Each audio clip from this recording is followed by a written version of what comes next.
Assalamualaikum warahmatullahi wabarakatuh. Kita lanjutkan kajian kita berjudul Isra Mi'raj dan Krisis Perdamaian Arab Israel, disampaikan atau diuraikan oleh Simon Al-Yasir.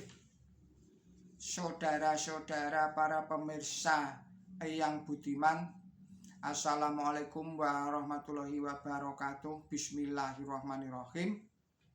Pengakuan negara-negara barat terhadap Israel dan bantuan mereka yang penuh, terutama dari Amerika Serikat, membuat negara Zionis itu semakin tegar, semakin tegak, semakin kuat untuk mempertahankan diri dari bahaya yang mengancam, baik dari dalam, yaitu bangsa Palestina yang tetap tinggal di wilayah pendudukannya di bawah otoritas Israel yang represif, maupun dari luar, yaitu negara-negara Arab yang didukung oleh negara-negara Islam yang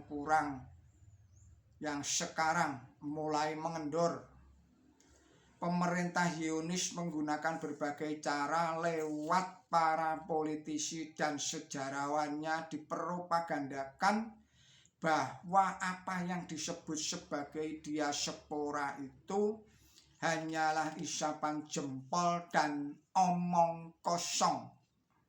Propaganda mereka itu merupakan refleksi watak khas Yahudi, yaitu watak sombong, watak durhaka, dan watak tak berterima kasih kepada Tuhan Yang Maha Esa.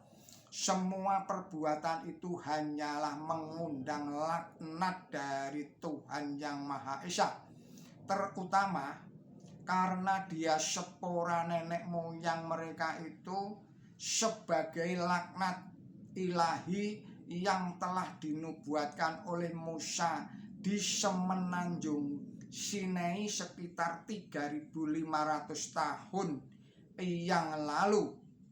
Baik laknat yang dijatuhkan ilahi lewat Nebukadnezar pada tahun 597 sebelum Masehi, Ulangan 28 ayat 47 sampai dengan 53, Quran Suci ayat 5 surat 17. Saya ulangi lagi, Quran Suci surat 17 ayat 5, maupun laknat ilahi yang dijatuhkan lewat Jenderal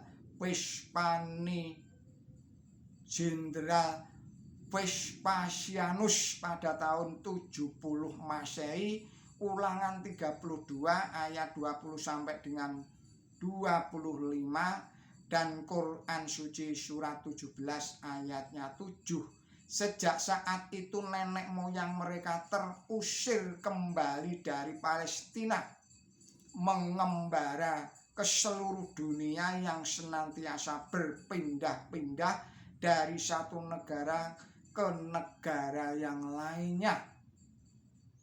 Sebagai kompensasi untuk memuaskan diri mereka, mereka berpegang kepada semboyan ubi bene ubi patria, di mana aku senang, disitulah tanah airku. Lenyaplah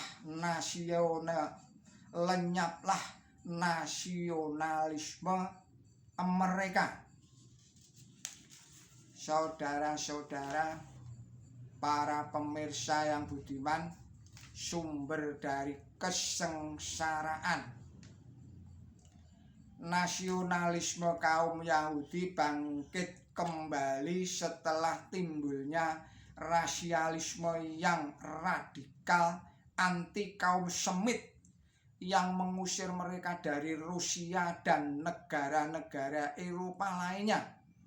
Tokoh besarnya ialah Dr. Theodore Herzl, hidup pada tahun 1860 sampai dengan 1904. Seorang Yahudi Hungaria yang sejak tahun 1882 di Wina mulai menyusun doktrin doktrinnya, lalu disistematiskannya pada tahun 1896 dan dibukukannya dengan judul Der Judenstaat, negara Yahudi. Tahun berikutnya, tahun 1897, diselenggarakanlah Kongres Yahudi Internasional di Basel, Swiss. Dalam kongres ini dibicarakan perlunya sebuah negara bagi bangsa Yahudi dengan prinsip the land without people for the people without the land. Tanah tanpa orang untuk orang tanpa tanah, tanpa menyebutkan geografisnya. Selanjutnya, setelah beberapa kali sidang, beberapa daerah disebut, tetapi akhirnya Palestina yang terpilih karena ada kaitannya dengan agama mereka. Penetapan ini setelah Heschel meninggal dunia. Quran suci menjelaskan bahwa Ya'juj dan Ma'juj yang senantiasa berbuat kerusakan di muka bumi, surat 18, surat Al-Kahfi, surat 94, dilepas dan mengalir dari tiap-tiap tempat yang tinggi. Mereka adalah bangsa-bangsa barat. Yehezkiel 34 ayat 1 sampai dengan ayat 15. Sejarah mencatat pada waktu Inggris mendapat mandat menguasai Palestina, deklarasi Balfour dikeluarkan pada tahun 1917 menjelang berakhirnya Perang Dunia I. Pada waktu Perang Dunia I meletus, jumlah kaum Yahudi di Palestina sekitar 10% dari jumlah penduduk. Tetapi 30 tahun setelah deklarasi itu mereka telah menjadi mayoritas setelah berhasil mengusir 700.000 orang Arab yang setelah Perang Dunia II berakhir. Cita-cita Theodore Herzl, negara Yahudi diproklamasikannya negara Yahudi yang Zionis itu merupakan bencana dan sumber kesengsaraan bagi bangsa Arab khususnya dan umat Islam pada umumnya. Peperangan hebat sering berkecamuk sebagaimana dinubuatkan di dalam Quran suci. Bismillahirrahmanirrahim. Dan tiada suatu kota melainkan kami menghancurkan itu sebelum hari kiamat, atau kami menyiksa itu dengan siksaan yang pedih. Itu adalah hal yang ditulis di dalam kitab surat Al-Isra surat 17 ayatnya 58.